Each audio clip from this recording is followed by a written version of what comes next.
I am so excited to have a legend in the field joining me today, a man who needs little introduction for all of you who are involved in the field of personal growth because, matter of fact, he has been a pioneer in that industry. The man behind the billion-dollar Chicken Soup for the Soul publishing empire has been a multiple New York Times best-selling author and has founded the ever high prestige transformational leadership council. Many of our guests on the podcast that you've seen have been members of that council, where they are really having conversations between everyone in this industry to elevate consciousness around the planet and truly being a unit to bring impact and change for positivity. It's such a pleasure to have you, Mr. Jack Canfield, on the show. Welcome. Oh, my pleasure. Thank you for having me, Jason. You know, I was just having a chat with you how you're here on a Selling with Love podcast. And one of the questions I'm wondering when it comes to marketing and sales and making transformation is it seems like a lot of people choose to use fear as a way of getting people to move, take action. And the question's almost like, well, where's the love in success? Like, are we having to compete on these lower vibration like fear or greed and appeal to people's lowest needs to get them to take any action? And is there still room for love and positivity to make a change happen right now? Yeah, I think that, certainly that stuff works to a point, but I made a commitment many, many years ago not to do anything that induces fear or, try to accelerate people's experience of their own pain and so forth. So I don't think it's necessarily.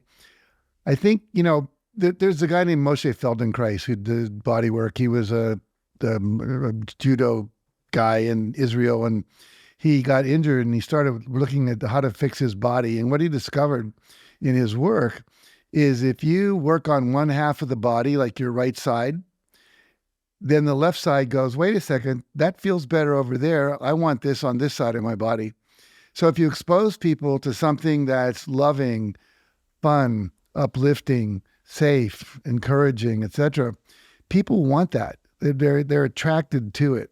And so basically with our selling, if you want to call it that, a friend of mine coined a term called heart sale. Instead of hard sale, you don't hard sell people, you heart sell them, and you appeal to their higher self, to inspiration, to their vision of what they aspire to. And the idea we can teach people from the place of love and not fear and cultivate that piece that something is possible for them. And we all want more. We want more love, more joy, more happiness, more impact in the world, more full expression of our essence, of our gifts, etc. And when you help people realize that that's possible, then people are attracted to that. So I don't think you have to do the classic, what are the pain points and drill that home and then find that you're the solution to all that pain. I think you can be the solution to all that passion and all that desire to express and be more of who you really are. I love hearing that. I'm glad that an agent such as yourself is promoting that because I think we need a whole lot more of it. There's something you mentioned in what you just said, which is the whole concept of hard sale. And I have to share one of my pet peeves I hear a lot, which I know you're no stranger to sales neither. And I was talking to a team who are looking to put together a retreat, and they're saying, oh yeah, we're going to have some people take on sales calls at the end, but we're not going to use salespeople because we don't want any of that hard sell. And Right. It breaks my heart because as someone who advocates for people to embrace sales as a beautiful craft that really empowers you, the fact that people associate that selling equals hard sell and that's what a salesperson does breaks my heart because I know there's so many more beautiful ways and effective ways of selling, and hard sell isn't even effective. And I'd be curious to know from your side, what has been your experience in the type of sales that have been most effective when you've used it in your industry to build the empire that you've built today? Well, I think the very basis of it, I would call it sharing more than selling. In other words, if I discover a cure to cancer, I want to share that with you. If I have a map that leads you to a gold mine and there's a lot of gold, enough for everybody, I want to share that with you so you can go get the gold, get the cure for cancer, whatever it might be. So for me, I've always had this image of my work as being climbing to the top of a mountain where there's a big ball of light, gathering as much light as I can hold, going back down the mountain and handing out snowballs of light to everybody. So that's kind of what I'm about, and believing that there are solutions to all problems that people can have that give them the experiences they want, experiences of love, being better parents, making a difference, being happier, etc. I will share a model I learned. It is a way, in a sense, to let people about their pain, but without rubbing their nose in it and without basically saying, you've got this and you need to handle it. So there's a friend of mine named Joel Roberts. I don't know if you've ever heard of him. He's a trainer for many years of people about how to be on a talk show. And he was the number one talk show host in LA on KABC, I think it was called, that was the highest rated show during drive time in the evening going home. And he noticed once that he was interviewing John Gray, who wrote Men Are From Mars, Women Are From Venus. And he said there was something about that was the best interview I ever had. And so I went back and I listened to it again. And then I began to notice other interviews I had that were really successful. And I noticed a pattern. And the pattern was, it goes like this. He calls it the dip. You're going along in life, and all of a sudden there's something called a crisis. You have an automobile accident. You get your foot injured like you recently did. You go bankrupt. Your wife leaves you. You get diagnosed with leukemia. You go bankrupt. Some new technology comes along and basically puts your technology out of business. Amazon comes along, and all of a sudden your local retail store isn't working as well. Whatever it might be, that's this crisis. And that crisis sends you down into the valley. And what you want to do is describe the valley as if you've had it. You tell your own story. So in John's situation, he said, I was not happy in relationships. I was going along having these serial monogamy relationships. It never lasted that long. And I just was sick of it. And he said, so here I am in this crisis. And he said, then describe when you're in that place, what he calls the valley, describe your own experience. So I was lonely. I was frustrated. I thought maybe I'll never have a relationship. In my own life, for me, I was going along and all of a sudden I didn't have any money. I went to graduate school, got a job as a teacher, was making very little money a year. I was living in a $79 a month apartment, if you can imagine such a thing. And it had a Murphy bed that came out of the wall. Behind that was the closet. I had a little refrigerator. It was the size of the kind of mini bar you get in a hotel. I had a 2-burner stove. Literally, I could take 3 steps and hit the wall on either side of my apartment. And I was living, $120 a week was my pay. So the first 2 weeks, so we tried to subtract 79 from 120, I had very little money to live on. I was eating what I called my 21-cent dinners, which was tomato paste with garlic salt, salt and pepper, water, and noodles. Today, it'd be the ramen noodles that the kids eat in school. And I could go into, having to go to work on a bus and all these different things I couldn't do, couldn't take people out on dates. So I described that in great detail. And then you say, and then I discovered something. So in my case, I discovered the success principles. I discovered a man named W. Clement Stone, who was a friend and a colleague of Napoleon Hill, who wrote Think and Grow Rich. And together they wrote a book on success as well. And I discovered those, and I started applying them in my life, and my life took off. So you're down in the valley, describe it in detail. Now people can go, oh, he wasn't born with a silver spoon. He's not some rich guy that started out. He actually was poor like I am now, or not as well as he wanted to be. And then he discovered something. And what I discovered was W. Clement Stone. I discovered the success principles. John Gray discovered that men were different than women. He was treating women like men. And, doing the things that you do when you're a man, like, solving, woman tells you a problem, you interject, here's the solution. Women don't want that. They want to talk about the problem and then they land on their own solution, So he was doing everything wrong. And then he discovered, well, let me treat women differently. And he discovered what they really wanted. Now he gets married. He's happy. He's way up here, way up above where he started. I discovered an alkaline diet. That's how I got rid of my cancer. I discovered keto. I discovered meditation. I discovered the power of affirmations, plant medicine, The Secret, whatever it was. And then you give the audience a little bit of what you learned. So I could talk about the importance of goal setting, affirmations, visualization, acting as if, having support groups. I don't give them everything in my book or my program because then there'd be no reason for them to get it. But now I've whetted their appetite. I've given them some value. So now they've kind of test-driven Jack Canfield and go, wow, he says good things. Now they want to be with me. And so I think if you come from that kind of a way, you're still kind of introducing the fact that, I've been there where life wasn't perfect. And you're speaking to where they are, where the listeners are that are driving home from work or listening to your podcast or whatever, without rubbing their nose in it and then saying, hard sell, hard sell, hard sell. You want to make them want it as opposed to that they need it, is my opinion.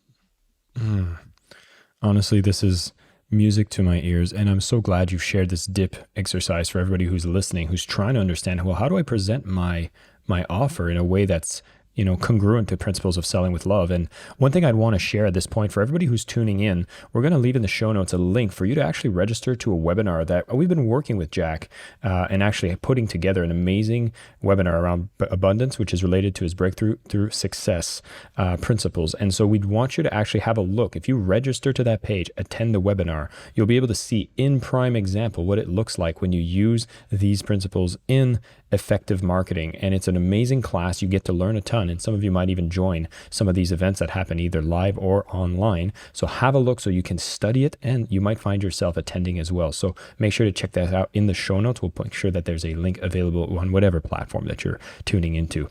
So Jack, honestly, this is the healthy way of selling. And I know there's a lot of people that are in the field that say it's not selling, it's sharing. And one of the things I'm trying to give back to the word sell is the selling is selling, and it's a beautiful thing and it's healthy. And so I love that we have to go and build these bridges because there's so much damage that has been done in the sales, call it brand. The sales brand's been really dragged through the mud by a lot of these bad players.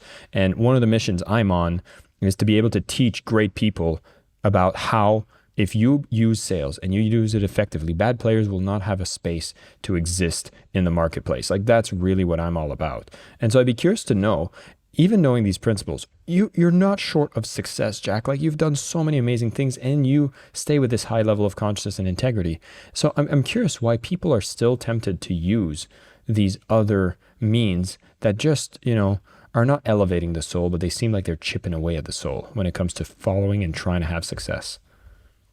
I think that people that are conscious, that are awake, that are loving, that are committed to making a difference, contribution, coming from a more perhaps spiritual perspective, if you want to call it that, one of I should say generosity, then you are not in a place of greed. You're not in a place of trying to manipulate people. I often refer to people that you meet, either they're like a dog that wants to hump your leg, or they're a dog that just comes up and you want to reach down and pet. And, we have this term like, oh, he was like a used car salesman, which is like, the humping dog. You know that they want something from you, and they're going to do whatever they can, use whatever techniques they can, not really noticing if it's what you need, not noticing if it's the best thing for you. I mean, I sometimes talk people out of taking my trainings because I don't think they need it. They've already got what I maybe could teach them. I don't think they can afford it, and I don't want to take their money if it's going to be a difficult situation for them. So I think you want to be for somebody. You're there to serve them. If you come from service, then whatever you do is going to be perceived that way. And then if they need what you have or want what you have, they're going to want to play. And then it's a matter of you just making sure that they understand clearly what you have. I remember when I used to work for a company many, many years ago, and I was in my late 20s and early 30s. It was a training company. People would say, they talk about the price. Oh my God, it's like $395 for the weekend. And I said, well, let me ask you a question. If I had a new Mercedes-Benz outside and it was for sale for $395, would you buy it? And they all go, yeah, of course. Why? Well, it's worth like $50,000 and today maybe $70,000. Well, then one of two things is true. You don't need what I'm selling, or I've not convinced you about how good it is. So let's talk about what questions you have, what your concerns are, what your worries are, whatever. And normally they had some question, and if I answered it honestly and clearly, then their objections would be handled. But it wasn't a manipulative kind of script you get for people doing telesales, where you say this, they say that, they're reading from a script because it has nothing to do with where you really are. And so if you really honestly have a true conversation with people about their fears, their resistances, And I find that most objections that people raise are things like, number one, I can't afford it. One of two things is true. They can, but they'd rather spend it on a new Gucci belt, which they think is more valuable for them than the training. So I like to think that maybe the training is more valuable. Maybe it's not. They often have tried things before, like I took the S training and it didn't work, or I took that training to become a coach and I never did it. So now they don't trust themselves to use what they got. They've got a spouse at home who they're afraid if they do it or they decide without the spouse's approval, they're going to get in trouble. So they need to go have that conversation. So that's okay. And things like that you can address so that people aren't letting their fears and their past failures stop them from getting the value that's available now. But it needs to come from an honest conversation, not just a memorized script that you have. Yeah. As much as I see some of the memorized script is great for training and awareness, it's almost like your training wheels, but you actually hold yourself back from the magic that happens when you're actually balancing on two wheels on a bike. That's a magical thing. But when you have the training wheels, the magic is gone. In the same way that if you're trying to sell to somebody and you're using a script, you can't really connect to them. And I love that emphasis on connection actually makes a huge difference in every sale. So, oftentimes when I speak of my principle around selling with love, I substitute the word love with caring. And it seems like we're in an age where a lot of people feel so exhausted that they are like, oh, you know what? Sometimes I just don't have any care left in me to give to others. And Well, I've heard two theories. I've heard some that it's like you only have limited amount of care to give in the world, and you have to be selective on who you give to. And I've also heard of a mindset where no, care is an unlimited resource that replenishes itself the more you give it. I'd be curious to know on which side of the camp do you land and why. yeah, I land on that side that the sun doesn't decide it's tired and stop radiating light. It just does what the sun does. So if you are someone that's living your life from a place of love and caring, there is such a thing. We see the research something called compassion fatigue. And, they actually have research that shows if you're going for, when you want to get out of jail, what do they call that? You go parole. So you want to get paroled, right? So you go to the parole board. If you go to the parole board in the afternoon, your chances of getting paroled are much less than if you appear before the parole board in the morning, because by the afternoon, the parole boards, their compassion level's gone down. And so there is a certain level of, can you be giving all the time? I do think, though, if you're really tapped into the essence of who you are, if you've removed, the fears, the blocks, the damage that's been done to you as a child, the limiting beliefs, the trauma, etc., the more you process that out and have more of your essence available, then I don't think you get tired of being caring and loving. It's your essence. You could get tired of working a 16-hour day in the sales force, but I think the reality is when you're there, I never run out of care. I mean, sometimes I'm tired, but it's not like I'm still caring. I just need a rest. Yeah. It's amazing when you are finding that type of alignment. I think we've all had a glimpse in the workplace where it's like the day flies by when you're doing something that's truly in alignment. And I Right. think these are previews of what's possible if we really tap into that. You spoke about some of the blocks that could exist, or things that could get in the way for you tapping into that kind of source. And obviously, when you speak about success principles, a big part of that is to remove negative self-belief and these limiting factors Mhm. in the mind. And I'd be curious to know when it comes to sales or success, according to this, do you see some of the most prevalent blocks exist? And is this something we can self-identify? Sure. I think, and I work a lot with training trainers. It's up to 4,500 certified trainers now in 117 countries. And one of the biggest challenges many of them have is being able to enroll people to attend their seminars, to hire them to be a coach, whatever. And basically, there's some limiting beliefs about asking, about their worthiness, about rejection, feeling incompetent, not wanting to be misunderstood, all that kind of stuff that comes up. So I think one of the things that I love the most about my work is being able to do belief change work with everyone. Twice a year, I do a free online 2-hour seminar to help people release limiting beliefs that they have And usually get about 2,000 to 4,000 people sign up from all over the world. And I take them through about a 40-minute process, closed eye process, to look at where do you feel stuck? What do you feel like it's difficult for you to do? And sales enrollment is a big thing for a lot of people. And invariably it goes back to worthiness, to not being lovable, to not being taken seriously, to parents who didn't listen to them, and go on and on. And we'll take them back to that key moment in their childhood, usually between 3 to 8 years old, where they made a decision. It's not okay to ask for what I want. It's not okay to ask for money. If you're really caring, you do everything for free. It's not spiritual. It's not Christian. It's amazing what comes up. And then they can notice that they decided that in the culture of their family or school or playground or whatever, but now they can redecide it and they can have a new belief. And literally at the end, I take them forward to when they're 85 years old. And what would their 85-year-old self, who's now beyond that problem, who's been successful, who's spiritually evolved, what would they tell you? And the advice they get is amazing. And it's like, the fun part is it's inside them already, but they've never known how to access it. So it's phenomenal. And unfortunately, most people don't know how to do that. They've never been exposed to that kind of deep work. And when they do it, all of those things that felt difficult just disappear. They dissolve. And then we can be freely, fully who we are in a moment. And who we freely, fully are naturally is a more loving, caring, joyful, playful person.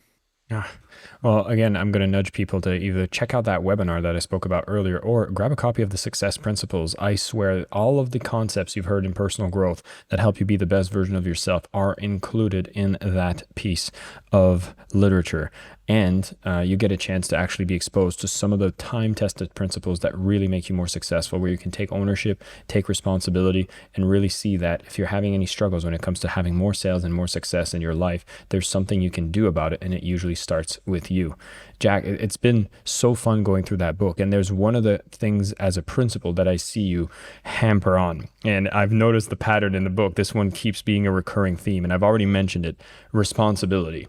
Taking a lot of responsibility for everything that is happening around you. And it seems like there's a lot of actors to blame for some of the limiting conditions we have in our life today, whether that's technology's moving too fast, the economy's not going the right way, there's some turmoil around the world. There seems to be a lot of external factors out of our control that are easy to blame for the lack of success in our own lives. Yet you kept stressing how there's still massive responsibility that we should be taking on, and it will be a direct correlation to a lot of the success we have. I'd be curious to see, are we still as bullish on that principle, even in these times of change? Oh, yeah, absolutely. You've mentioned all these changes that have happened: internet, computers, laptops, cell phones, social media, YouTube, Amazon, Etsy, Zoom, AI, Aura Rings, Apple Watches, Uber, Lyft, you can go on. And all those things definitely have an impact in the culture. But here's the deal. I teach a formula called E plus R equals O. There's events. These are all events we're talking about. Then there's your response to the event, and that produces an outcome. So what happens is, right now, AI is in the world. That's an event that is impacting everybody. But why are some people successful using it and some people not and afraid of it? That's an individual response to that. So what happens is things are going on in the world, politics, economics, people, wars, et cetera, that are interacting with you, or you're seeing them on television or whatever. And it's how we respond to that. We have a choice about our response: the thoughts we think, the images we bring up in our head, and the behaviors we do or don't do. Those are our three things we can control. And so what happens is some people learn responses of successful people. They think certain kind of thoughts, they visualize success, they take actions. If it doesn't work, they try another action. They don't beat themselves up. They have positive self-talk. They learn more and more about how to do this stuff, like watching podcasts like these. But they're engaged in learning better responses, if you will. And I think, when I wrote the book, The Success Principles, I really wanted to write a book that would basically, if you never read another book about success, and there's a ton of them out there and they all have valuable information in them, but if you never read another book, that book alone could help you get from where you are to where you want to be. And I wrote it thinking, I'm done with success. I'm going to move on to just teach spiritual things. I didn't realize that once you write a book about something, that's all they want you to talk about for the next 10 years, because that's what they know you for. So it's okay. But what happens is that these events occur, you then respond to them, you have outcomes. So I interviewed 75 of the most successful people in the United States and some around the world in business, sales, sports, entertainment, the military, government, etc. And I noticed that there were similar principles that everybody lived by. And one of them was 100% responsibility. And notice it doesn't say 99% responsibility. I always tell people, how would you like to be married to someone who's 99% committed to monogamy? You'd always be wondering, is today the day they're going to cheat on me? So you want to be 100% responsible. Your outside world that you're looking at is kind of like the computer screen. So we're talking to each other through a computer. So what I'm seeing on that screen is what's in the hard drive being projected out into the world so I can see it. Everything around you, the circumstances, your house, the money you have, the people you're responding to, how your business is doing, etc., is all the external projection of what's going on in your internal hard drive. So if I want something to be different, I'm going to have to think different thoughts, visualize different outcomes, and engage in different behaviors, which is what you're teaching people to do, how to be more loving and effective in sales and inducing fear and scarcity and all that kind of stuff. So basically, if you take 100% responsibility, that means giving up blaming, giving up complaining, and I call it dropping out of the Ain't It Awful Club, because local bars tend to be where everyone goes to bitch and moan about their job, the economy, their boss, the government, whatever's going on. And now you're getting all this reinforcement that other people are controlling the quality of my life. And as long as you believe that, you're going to be a victim of this external reality. And the truth is, we can create anything with our mind. As Bob Proctor used to say, everything is created twice. First in your mind and then in your hand. Then you can hold it. But first you visualize the car, you think about the car, you think about how to make money to get the car, you visualize having the car, you believe you deserve the car, and then eventually you have the car. And so whatever you've got around you, ask yourself, what thoughts am I thinking? What behaviors am I engaging in that's producing this reality? Maybe I'm controlling everybody. I'm too bitchy all the time. I'm thinking negative thoughts. I'm judging everybody, whatever it might be. What would change that? And that's why when you interview people and people go on other podcasts and they read their books and listen to their audio programs, they're listening to other people who figured out some of the things that you want to do and how you want to think that's going to get you what you want. So we need to be studying that, becoming aware of that, and then intentionally changing ourselves through practice, through meditation, through discipline, through affirmations, visualization, etc., so that we can create more of what we want. I love this principle so much, and there's a moment that I applied this principle quite strongly. Is I had a leisure activity that I very much enjoyed, which is the shisha, or the hookah, which is this Arabian pipe. There you put some charcoal, some flavored tobacco, and then as a social activity, or actually a productive activity, I'd love to go to the cafe, have the shisha pipe, get some work, write some copy, do some advertising, and then I could be able to smoke this tobacco. And I loved it. It was very addictive. Surprise, surprise. There's nicotine. And so, and I would always justify it. It'd be very easy. And I'd be like, yeah, I won't smoke too much. And then I'd be like, always tempted to go back. And then I might have went 3 times this week. That's a bit more than what I said. I said, I'll go about 1 time a week. And this was an expression to me of what it looks like to be fractionally committed to taking responsibility and wanting to make a change. It's so hard. And I was always being pulled back into the habit. And at one point, I took a time to actually set goals for myself and choose the identity. And with the identity that I chose for myself is I am an elite athlete that does running and competes in obstacle course racing. And then I started looking at the habits in my life and I'm like, how does this align to the identity that I have? And I was like, wow, I cannot be smoking. I need high lung capacity for cardio.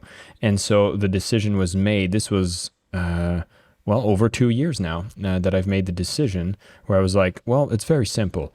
Nothing will ever be inhaled. I will never smoke a cigarette from this day forward, hookah, vapes. Because what happened is I had stopped cigarettes and I was like, well, I'll just do the vape. Then I was like, I won't do the vape, I'll do the hookah. And I kept pushing the goalpost to allow myself to continue to have that. And to use some of the quotes you have, I was 99% committed here and 99% taking responsibility. And it was a bitch. But the moment I went to it 100%, it was a breeze. Would you share more about that difference in commitment and responsibility and how it makes life so much easier when people assume it makes it harder? Well, why it's easier is you don't have an ongoing conversation with yourself every day. It's like if you make a commitment that you're going to get out of bed in the morning and then you're going to go, in your case, run perhaps, or go to the gym, or lift weights, or do yoga, or meditate, or read for an hour, whatever it is. If you make a commitment to do that, it's 100% commitment no matter what. Then what happens when you wake up, you don't sit there and go, oh, it's raining today. I don't know if I want to do it. It's snowing out. My ankle hurts a little bit. You have to have that conversation every morning. And that's the bitch part, right? If you decide, I don't care what's going on, and obviously if you break your leg is another story, but if I don't care what's going on, I'm going to do this. Then there's no conversation anymore. There's no argument anymore. It's just called, I'm going to do it. Like I brush my teeth every night before I go to bed. There's no argument about it. It's just something I do. And you want to get the habits that are going to support you, the disciplines that are going to get you where you want to go, to that same level. I just do it. I'm the person who gets up and does it. I run, I do yoga, I meditate, I write for an hour a day, whatever it is. And then it's just called, this is it. And you're not having that conversation. And it's a bitch because it's easy to talk yourself out of stuff. So easy. So you just eliminate that possibility. Whenever I hear somebody say, oh, I'm not that good at selling, I'm like, I'm pretty sure you're good at selling yourself when you want to hit that snooze button. Right. No. So Yeah. I wanted to ask about another thing that I see in this field of personal growth. This is really related to our field where we speak about the good habits. We speak about, the healthy things that we can do on a regular basis. And you've shared some of the things that you do, like, okay, well, brushing our teeth, that's maybe the one that we can all agree is a good thing. And then in the morning, you can hear a lot of people practicing our morning routines. And I also appreciate some morning routines like, okay, get up, is it make your bed, read a bit, have a meditative hour. There's a lot of different habits that we can inject that I would say the majority of them have massive positive benefits, if not all of them. But I've seen almost the other side of personal growth as well, where it's like you become obsessed with only good habit routines. And I've seen, some TikToks or Instagram reels. I'm a little older, so I'm still an Instagram reel guy. So the younger generation on this show will judge me for using that. But nonetheless, I'll see people say, okay, if you want to have success, you have to wake up at 3 a.m. That's because you get ahead of everybody else. And then you got to meditate for an hour. And then you have to visualize for an hour, take a nice plunge. Then you got to journal for 3 hours. And then you have to read a book for another 2. And it's like, and I'm obviously being a little tongue in cheek here, but it's like you have to go through a checklist of personal growth habits that'll take you about 5 hours and then you work. And it's almost become too much, too ridiculous. And I don't know if in your students and in your ecosystem, you've witnessed that as well. What do you say when people become almost too obsessed with personal growth that it becomes almost a limiting crutch to their success? I actually used to read a letter that one of my staff wrote. It wasn't true, but he wrote it, and then I started using it. And he says, Dear Jack, I'm not having the success I want. I'm doing everything you told me to do. I'm getting up at 5 o'clock. I'm lifting weights for half an hour. I'm running for an hour. I'm writing in my journal for half an hour. Then I do my affirmations, my visualization. Then I go and I have a high protein drink breakfast. And then I go, and he went on and on and on and on. He says, and then around 5 o'clock, I go, wow, where did they go? Why am I not successful? It's like, because that's what we do. We think we have to do everything. I think if you're doing, some things you can do 3 days a week. You don't have to do, like, we know if you go to the gym 3 or 4 days a week, it's as good as going to be as every day. And you have to pick and choose. Are you going to do some work on your mindset? You're going to work with your body. You're going to work with your attitude, let's say, your emotions, your consciousness, etc. But you can't do everything. And I think, for me, I teach what I call the hour of power, which is 20 minutes of meditation, gratitude exercise, affirmations, visualization, those things, 20 minutes of aerobic or high intensity interval training, something like that, and then 20 minutes of reading or listening to something uplifting, and then get on with your day. And some people do more than that. Maybe you could do 2 hours, but if you're doing all day long, I've seen people use it as a way of avoiding doing the work that's needed to get to where they want to go. It's like you're just working on yourself because you're afraid to go do the work, like in the world where you might get rejected, you might fail, you think like you don't have the resources you need. And so it's a way of avoidance. And, so I agree with you. Nice. Yeah. And that's one that I call out a lot in my field, because oftentimes, especially early in the business, your main role is to make the transactions happen. If you don't have any Right. revenue coming in, business isn't really existing. And I see people, if it's not a question of doing the personal growth with, at least if it's a distraction, it's still a pretty healthy distraction. But I've seen Yeah. even in the business sense, it'll be like, oh, I'm going to go post on social media, or I'm going to go do these activities, which would be considered low return activities to distract yourself, keep yourself busy.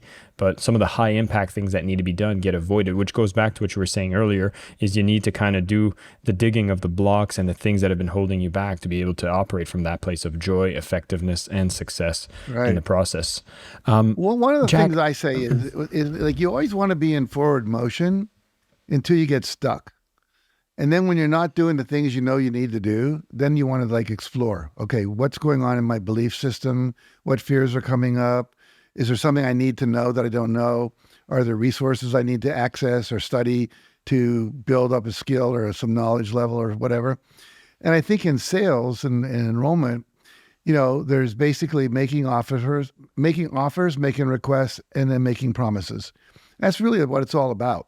And if you're not on the phone or in person, whether you're speaking to a large group or you're speaking one-on-one to people, whatever it might be, and I'll tell you, I see a lot of people that originally come out of our work. I never really decided I wanted to train people about how to fill workshops. I've had to learn how to do that because otherwise my students wouldn't have any work. I just wanted to train people how to do it so they could be good at it. Most people today I see that are not being successful in this world are putting all their energy on social media, their website, writing copy, but they're not interacting with people. They're not closing the sale. They're hoping that their online course will get 1,000 clicks.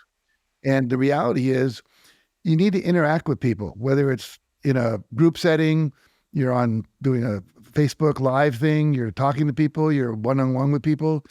That's scarier, I think, for some people. And so they go over here where it's not so scary, where there's not a real interaction, and they get distracted by that, spend a lot of money, and don't really get the results. and is there ever a increasing amount of those distractions that you can do? And I think if you go and browse on the internet, everybody's like, stop, go and do this. You shouldn't talk to a single prospect until you have your whole brand kit and your website and your social medias. You need to have these followers. I'm like, these followers aren't paying me right now. That makes it really difficult. How do I Yeah, how do I translate that? right. Jack, one of the things I find most fascinating from your perspective is that you've had the luxury of seeing the world go through some digital transformation, and you've been in this industry for decades, and you've seen changes in the way that we interact with information in a massive way, and you've continued to stay relevant. You've continued to share principles that have been timeless. And I'd be curious to know, in the decades of you doing this, if there's been any concept that you've taught or that you've lived by that you've seen yourself either evolve, transmute, or completely change your opinion on that you think is very relevant for today's time. Well, when you ask that question, what comes up in my mind first, I used to fill seminars by doing what we call guest events. So we were doing like a week long seminar or whatever. And then throughout weeknights, we would do these guest events to be like from 7 till 9, where people would come and we would have them do some exercises, maybe guided visualization and meditation, some partnership things, etc. So they were test driving, they were experiencing it. And the idea was to have them have a really good experience. So they go, I want more. And that was really the enrollment process for years in the work we did. With the internet, you can do a lot of that online now. And so I'm doing most of my trainings during the COVID were all virtual because we couldn't gather in conference rooms and hotels and so forth. And the value of that was that we realized we could do a lot virtually not everything the same. We can't hug each other. I can't have you milling around asking for things and getting rejected on purpose. So you get over your fear of rejection the same way that I can in a live room. But I'd say 85% of what we do, we started doing online and getting more people attending because they could attend from India and Saudi Arabia without taking a plane. They could do it without leaving home, no hotel bills, no airline bills, no restaurant bills. So we've diverted a lot of our training to that area. Now we still do live things. We do some hybrid, but where we would do maybe 300 people live in a training, we could have 1,000 people online in a training.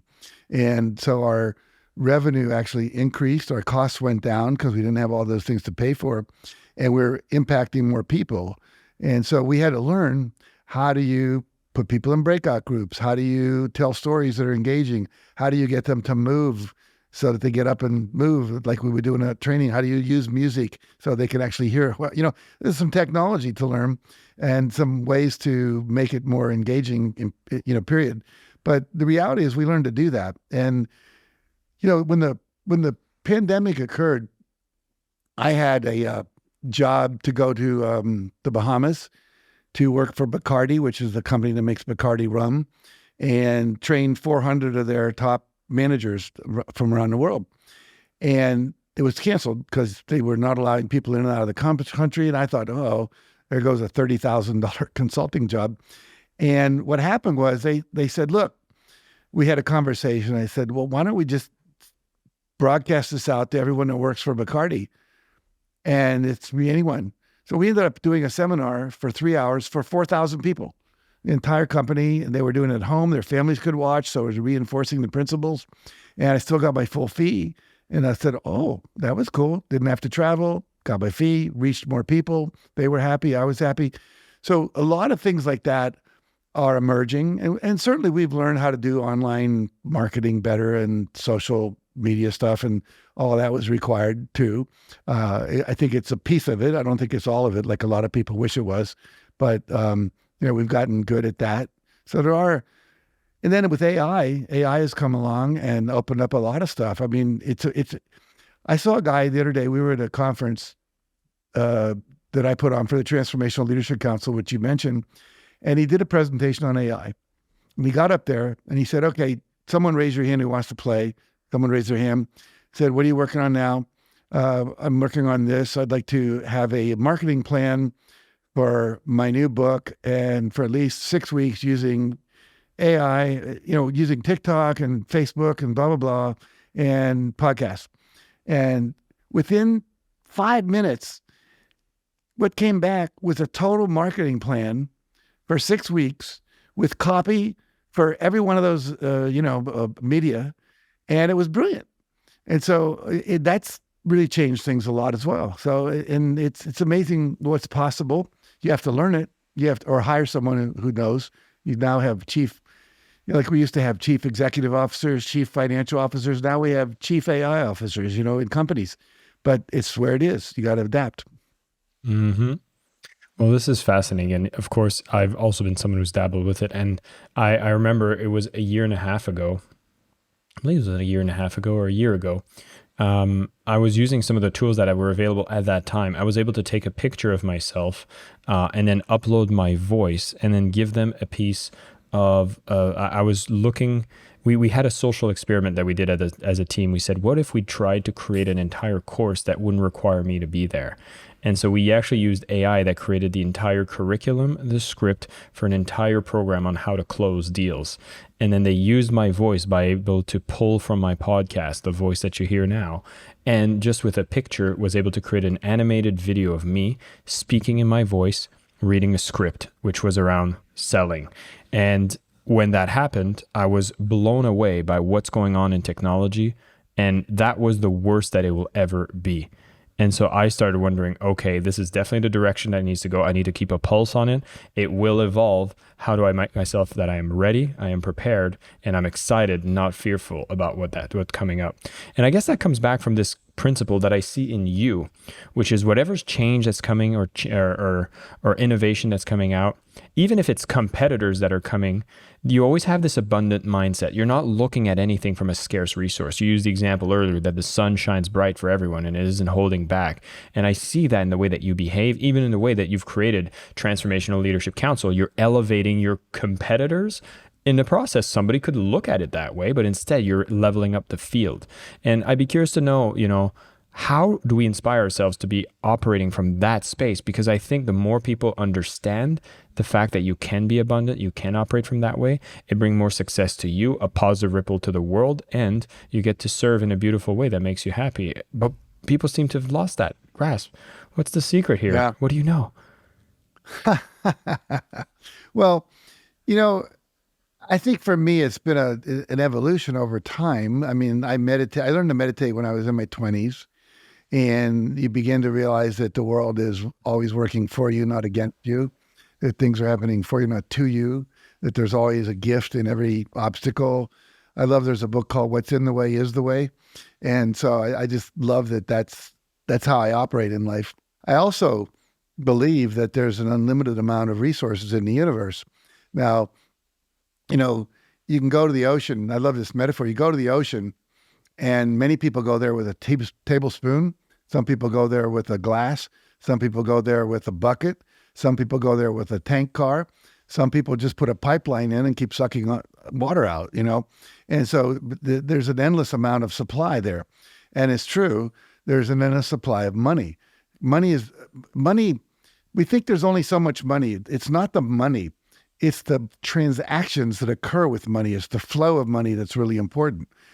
I used to do an exercise in my trainings to demonstrate this, where I'd have 10 people come up to the stage, and I'd give to the first person, I'd say, I'll give you $1 for a hug. And they'd give me a hug, and I'd give them $1. And they'd turn to the next person, and they'd say, I'll give you $1 for a hug. And so that would go all the way down to the bottom of the line. And I realized, I got them to see that $1 is still only $1. There's only, this dollar bill is still only the only dollar in this universe of this game. But look what it did when it flowed, when it was shared, when it was interacting with the world. So there's no limit to how much abundance there is. Now, obviously, we're polluting the earth. There may be a limit to how much fresh water there might be if we're polluting all the lakes, et cetera. But we can fix that. So there is not a limit there if we decide to do the right thing. So for me, I think over time, I realized there was always enough. And a lot of us have a belief there's not enough. I heard Bill Clinton once, there was a conference that he was being interviewed. And they asked him, what's the difference between you and George Bush? And he said, George Bush believes there's only so many resources in the world, and it's his job to get as many of those resources for the United States as possible. My belief is there's unlimited resources, and my job is to make sure they get distributed as far and wide as possible. Now, that gives you two different political positions, and one is control and the other is abundant. And so when you come from that abundant state, what I find is more abundance comes to you. Michael Beckwith, who's in the movie The Secret, and a wonderful guy, recently I saw a video of him, and it was called The Importance of the Law of Resonance. And he said, when you are radiating, there was a law of radiance. He said, when you're radiating, you don't effort to radiate, like the sun. We'll go back to the sun. The sun just radiates.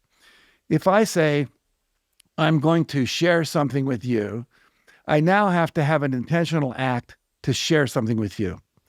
If I'm radiating love, abundance, joy, whatever, there's no effort. There's no intentional choice. It's just me being me.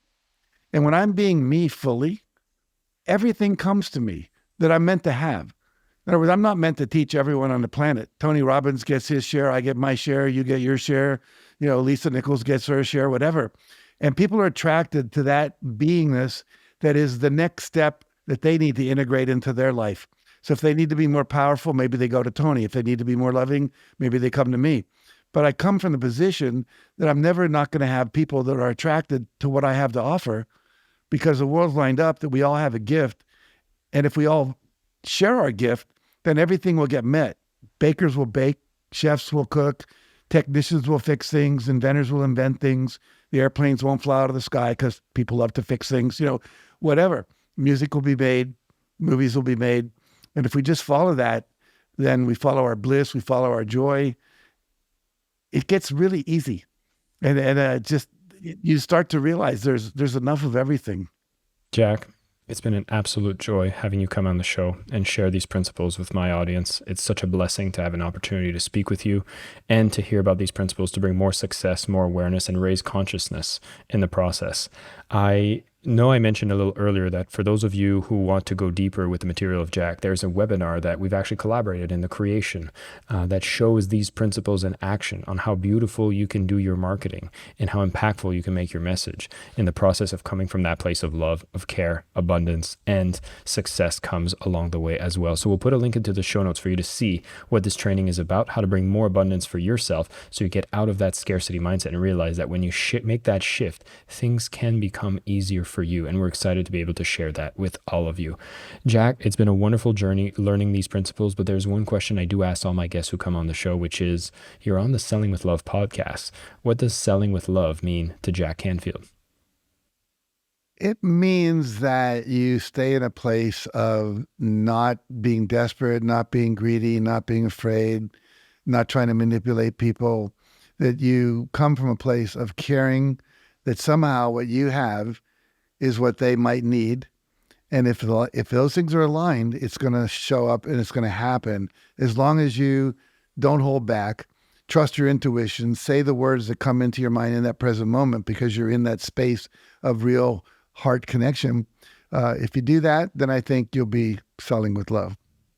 Jack, once again, it's an absolute pleasure. I love that you're an embodiment of somebody who follows these principles, and you've attracted, I know now personally, a wonderful team that surrounds you. You have wonderful students that have had some massive transformations. You have a group of trainers that are replicating this message and the ripple around the world to really bring more success, abundance to the world around. So thank you for your mission. Thank you for your impact, and thank you for your time today sharing with me. Well, thank you for the opportunity to share. That's what we're about. Thank you so much for listening to the Selling with Love podcast. We have some previous episodes you can tune into right here. And if you prefer the short form content where you get to the point in under 10 minutes, we do have a ton of clips from our best episodes that are being shared on this channel as well. So pick which one supports you the most. And of course, thank you for liking, subscribing, and of course, selling with love.